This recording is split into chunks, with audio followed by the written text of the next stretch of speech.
Scooby-Doo, it's everyone's favorite boomer and vintage lens enthusiast, and today we're going to take a quick relook at the Pentax, SMC Pentax Zoom 1:4, 45 to 125. Saya Optical Company, Japan. No built-in lens hood. So this is a zoom. It goes from 125 to 45, and it's marked 50, 60, 70, 80, 100, and 125. It's a push-pull, as you just seen, right? You push and pull, and you can focus it too. Notice that the barrel turns. Well, what's the downside? Well, the downside is only focuses to 5 feet. That's pretty bogus. Although it has some half f-stops, but then 4 to 5.6, 8, oh, there's a half f-stop. So there's a half f-stop, and then there's a full f-stop there. Which is pretty cool. So this is on the KR, or does it say KR right there? I shot a quickie thing, a first light sort of a thing, and then I got into signs. You know, I noticed some weird signs around where I live, so I went and I took pictures of these weird signs, and I'm using them as you know, benchmarks of how good this lens is. Most of this stuff I shot at 125, some I shot at 45, and very few in the middle. Now it's well damped, as you can see, so if you get somewhere you can focus it without moving it back and forth, but it does have zoom creep. You can see it's moving. It creeps more that way, but that's neither here nor there. It is a well-made, excellent optics from the before time, you know, before digital. And it performs well. This is a 12 megapixel camera, and it performs well. And the in-focus indicator works with this lens, except under dim lighting conditions. So if cloudy bright, you know, bright sunlight, you can get a good focus confirmation. But that's Pentax. But you know, they did that, and a lot of the other camera companies, they didn't do that. You can't stick old manual lenses on it and get a focus confirmation off the chip. So that's a plus for this camera. Now this camera has built-in image stabilization, but you got to dial in a number. So 125 to 40 is a big range. I shut it off. Unless I positively know I'm going to do a lot of 125, I'll dial in 125. Conversely, if I know I'm going to shoot a lot of 45, I'll dial in 45 to, you know, get that shake reduction. So it's a fine lens. I really like it. Of course, what I do is when I get a lens, I go on a jag and I use it, and I forget about all my other lenses. But, you know, and I'm going to say it again, and it sounds silly because I say it all the time. If you want to buy one vintage lens, get this. Look at this, it looked brand new. Excellent plus condition. I think I paid like 120 bucks for it. So, you know, it was worth every penny. Optics were clean, you know. What's the downside besides the 5 foot? It's a little hefty. You know, it's 45 to 125. Well, it's about the same size as 75 to 150. But it's 75 to 150, it's 75 to 150. Sometimes, you know, 45, you just want that little bit of extra. Even on a crop sensor, that'll help get a little bit wider field of view.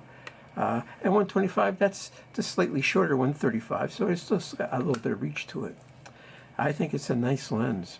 And like I said, if you want to buy one vintage lens to throw in your bag or add to your kit, you can't do, you can do worse than this, but you can't do much better than this.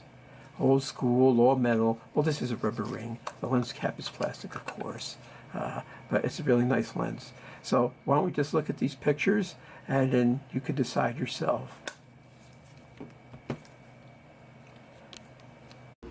It's July 4th, it's 85 degrees, it's 79% humidity, so of course I have the AC going, and you're going to hear that in the background.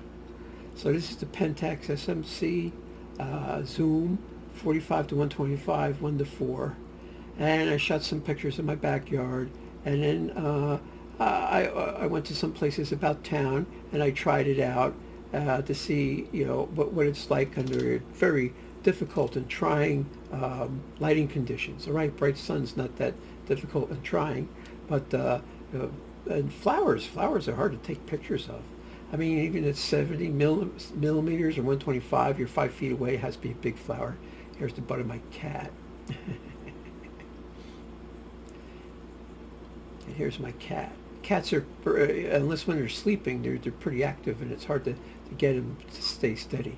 So I went to the reservoir, and I walked across a dam, and it was like 6:30 in the morning, and that was very trying.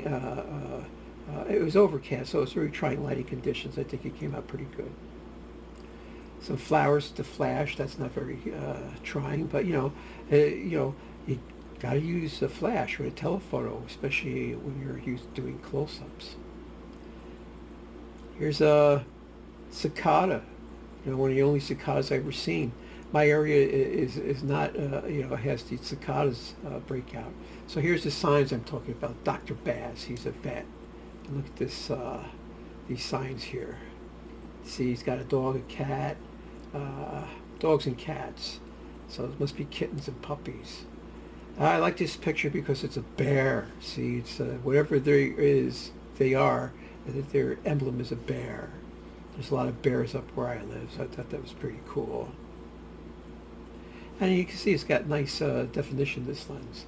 So there's self-storage places all over, and they have our self-storage place. And their sign shows a storage bin with an elephant, and somebody's got a whole bunch of stuff. Oh, and here's another picture of the same lily plant, tiger lily. They're frilly, and they have a lot of details in their pistils and stamens. So they're good subjects to check out how good a lens is. That's my opinion. So I think it's a nice lens. I like the colors it has. It's sharp when you nail the focus. There's no doubt about it. So it's just a great lens. And you want to get one lens. Well, this is another one of those one lenses. See, move in self-storage, and I have a picture of a cow. Get it? Move. Oh, look, here's a nice rack, man. Check that rack out. Wow, it's a nice rack. So look at that. That's really, really decent. I must have been like 60 feet away or something. Paul's Place, hot dogs all the way, burgers and fries. Here's a close-up. Hot dog on a bun with some mustard. And then I went to the next town over, and they have one of these dog grooming places, and I said, wow, check out this cartoon of a dog taking a bath. That's really great. I went out of my way to take this picture, so it had to be like 15 miles away. And it's the Garden State Parkway. I live in the Grape State in New Jersey, and they have the Garden State Parkway, so it's a play on that. Dog grooming. You should really, really get one of these lenses. They're decent lenses.